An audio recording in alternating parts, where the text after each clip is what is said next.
Hello guys, പെട്ടെന്ന് മനസ്സിലൊരാഗ്രഹം വേറൊന്നല്ല നമ്മുടെ ഉണ്ണിക്കണ്ണനെ ഒന്ന് കാണണമെന്ന്. പിന്നെ ഒന്നും നോക്കിയില്ല, അമ്മേനെയും കൂട്ടി ഇറങ്ങി.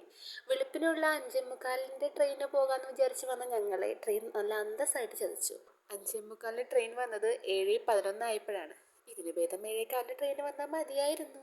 പ്രകൃതി പിന്നെ കനിഞ്ഞ് അനുഗ്രഹിക്കാത്തതുകൊണ്ട് മഴ ഒരു മിനിറ്റ് പോലും തുറന്നിട്ടില്ല. പക്ഷെ ഇങ്ങനെയൊക്കെ ആണെങ്കിലും എല്ലാം തരണം ചെയ്ത് ആ സന്നിധി കാണുമ്പോൾ മനസ്സുണ്ടാകുന്ന ഒരു സംതൃപ്തി ഉണ്ടല്ലോ, ഒരു ആശ്വാസം ഉണ്ടല്ലോ, അതിന് ഇതെല്ലാം വെറുത്താണ്. ഇത് കണ്ടോ, ആ ഉണ്ണിക്കണ്ണനെ കാണാൻ വന്നവരുടെ തിരക്കാണ്. പിന്നെ ഇത് മുല്ലപ്പൂ വാങ്ങിച്ചു വെച്ചതിൻ്റെ എൻ്റെ പട്ടിഷോയുമാണ്. ഈ തിരക്കിനിടയിലും ആ ഉണ്ണിക്കണ്ണനെ, ആ കള്ളക്കണ്ണനെ ഒരു നോക്ക് എനിക്ക് കാണാൻ പറ്റി. ബാലാമ്മയുടെ അത്രയ്ക്കില്ലെങ്കിലും ആ കള്ളക്കണ്ണൻ്റെ ഒരു ചെറിയ ഭക്തി എന്ന നിലയിൽ എൻ്റെ മനസ്സിന് അത് വലിയ സന്തോഷം തരുന്ന ഒരു കാര്യമാണ്. ക്ഷേത്രത്തിൽ നിന്ന് അന്നദാനം ഞങ്ങൾ കഴിച്ചു കേട്ടോ. കണ്ണും മനസ്സും വയറും ഒരുപോലെ നിറച്ചാണ് ഞങ്ങൾ ആ ക്ഷേത്ര സന്നിധിയിൽ നിന്ന് ഇറങ്ങിയത്. ഫോണും സ്മാർട്ട് വാച്ചും ബാഗും ഒന്നും ഉള്ളിലേക്ക് അലൗഡ് അല്ലാത്തതുകൊണ്ട് അതെല്ലാം പുറത്ത് വെച്ചിരിക്കുകയായിരുന്നു. അതെല്ലാം എടുത്ത് ഞങ്ങൾ നേരെ പോയത് ഇപ്പോൾ യൂട്യൂബിലും ഇൻസ്റ്റഗ്രാമിലൊക്കെ നിറഞ്ഞു നിൽക്കുന്ന നമ്മുടെ പ്രിയങ്ക ഫാൻസിലേക്കാണ്. അതിനുള്ളിലും മോശമില്ലാത്ത രീതിയിൽ തന്നെ നല്ല തിരക്കുണ്ടായിരുന്നു. അതുകൊണ്ട് തന്നെ അവിടെ ഒരാൾ നിന്നിട്ട് തിരക്കൊഴിയുന്തോറുമാണ് ആളുകളെ ഉള്ളിലേക്ക് കയറ്റി വിട്ടുകൊണ്ടിരുന്നത്.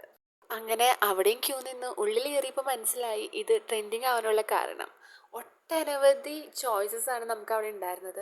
കണ്ടിട്ട് നമുക്ക് തന്നെ കൺഫ്യൂഷൻ അടിച്ചു. ഞാൻ തന്നെ നിലാവത്ത് അഴിച്ചു വിട്ട കോഴിയെ പോലെ ആയിരുന്നു. അതുകൊണ്ട് കുട്ടികളെ കൊണ്ടുപോകുമ്പോൾ അവരുടെ കണ്ണൊന്ന് കെട്ടുന്നത് വളരെ നല്ലതായിരിക്കും. ഇല്ലെന്നുണ്ടെങ്കിൽ നിങ്ങളുടെ പോക്കറ്റ് കാലിയാവുന്നുള്ള കാര്യം ഉറപ്പാണ്. നമുക്ക് പിന്നെ പണ്ടേ കുപ്പികളിലോടാണ് പ്രാന്ത്. അതുകൊണ്ട് അവിടെ നിന്ന് 2 സെറ്റ് കുപ്പികളെയും പിന്നെ അല്ലാത്ത കുറച്ച് കാര്യങ്ങൾ വാങ്ങിച്ചിട്ട് നേരെ റെയിൽവേ സ്റ്റേഷൻ വെച്ച് ഓടി.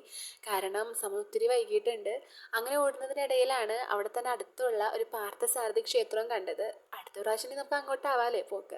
പിന്നെ ഓടിക്കതിച്ചാണ് കേട്ടോ റെയിൽവേ സ്റ്റേഷനിൽ എത്തിയത്. പിന്നെ ടിക്കറ്റ് എടുത്ത് ട്രെയിനിൽ ഓടി കയറി. പിന്നെ ഈ വരവ് കൊണ്ട് ആ കള്ളക്കണ്ണൻ എന്നെ പഠിപ്പിച്ചത് നോ പറയേണ്ടടുത്ത് നോ പറയാനാണ്. കാരണം ട്രെയിനിൽ ഒരു ചെറിയ സംഭവം ഉണ്ടായി.